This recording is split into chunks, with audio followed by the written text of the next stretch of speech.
I promised you the better half, and here she is, folks. Miss Cindy Kane, first timer, big hand.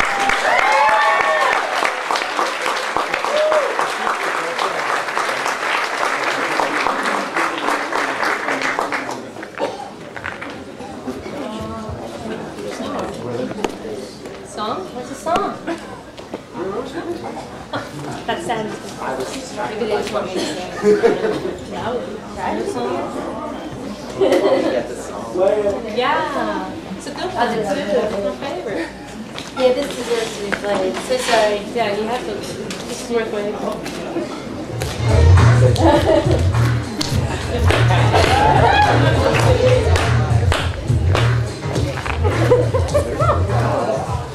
So yeah, I'm still not sure why I thought it was a good idea.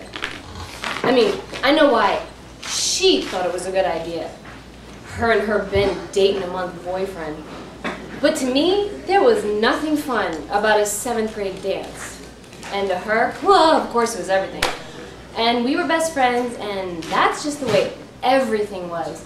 She was loud and energetic. I was not. She was already B-cupped. I'm still not. She had a hot boyfriend, and I had a note from his friend that said, "Do you like me?" And she made me circle yes. So by the time I got to that dance, dark gym, one sad little strobe light, and a bunch of kids trying to pump up the jam. Oh God, I knew nothing could make this night fun. And that was when she turned to me and she leaned over, and this is why we were best friends, because we were totally on the same wavelength. And she smiled and she said, "I'll see you at 10. And then she just took off, and she grabbed her boyfriend and they started slow dancing in front of me, as if she hadn't just broken all the rules of middle school dancing. And approaching me, my boyfriend, I guess, I mean, I'd never actually spoken to him, but now I was probably gonna have to dance with him. And I realized that I was just an idiot. And he was meek and quiet. He kind of came over and he tapped me on the arm. Said, "So, kind of. This next song's for us. Want to dance?" And what I actually wanted was to vomit on his rayon shirt, and instead, I actually followed him out. I couldn't help it. I was thinking, oh, well, what did he pick? You know, En Vogue, maybe a little Whitney. Oh God, what if he picked Mariah Carey? Oh. And so right as we hit that part of the dance floor that kind of committed us in front of God and peers, the DJ mixed in Color Me Bad's I Want to Sex You Up. And I stopped and I looked down and I thought a few choice things, but the first thing that came to mind was, how did I forget how short he was? He was like a head shorter than me, and I'm short, so that's short. And how did he expect us to slow dance to this? And actually, it turned out he didn't. He was pretty intent on showing me and my leg and half of Mrs. Camp's math class that the only way to dance to this song was dirty. And look, I'll be the first to admit it, you know, the hair, the nose, I looked a little like Jennifer Grey, that's fine. But he looked nothing like Patrick Swayze. I mean, he didn't even look a little bit like the guy who carried the watermelon. He totally a pervy little Neo.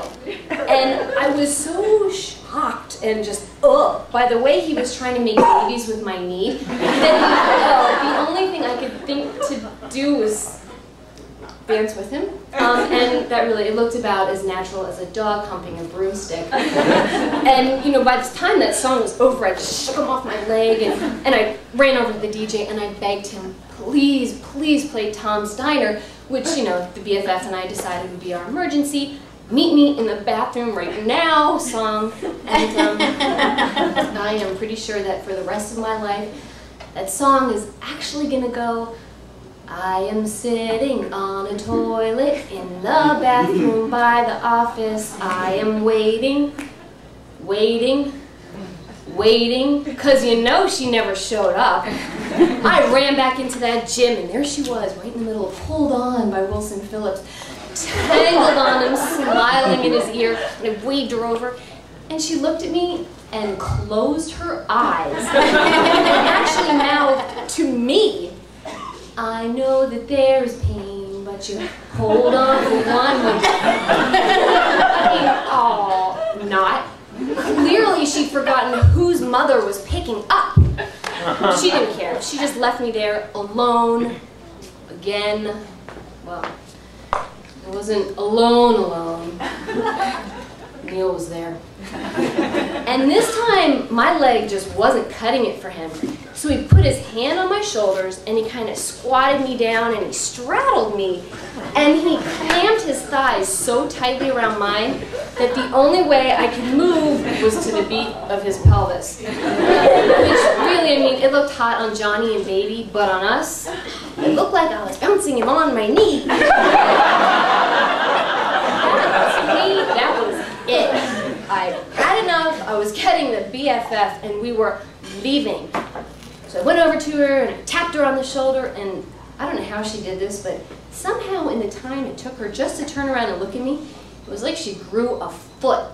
And I'm looking at her and she's glaring down at me, and I'm thinking, like, who are you?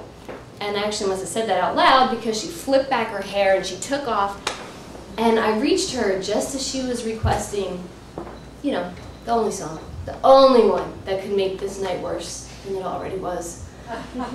The Humpty Dance.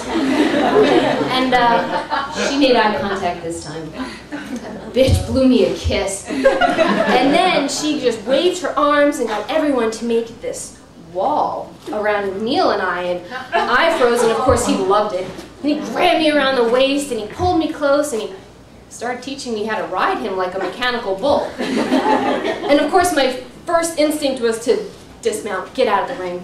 And somewhere between I like my oatmeal lumpy and I once got busy in a Burger King bathroom, I realized, hey, I'm not falling off. I'm kind of good at this. And I threw my arm in the air and started thinking, I don't need her. And Digital Underground, totally right about everything. I got it down when I appeared to be in pain. Home baby, funk and joke. My leg would recover, my pride would resurface, but the BFF, her ass needed a ride home.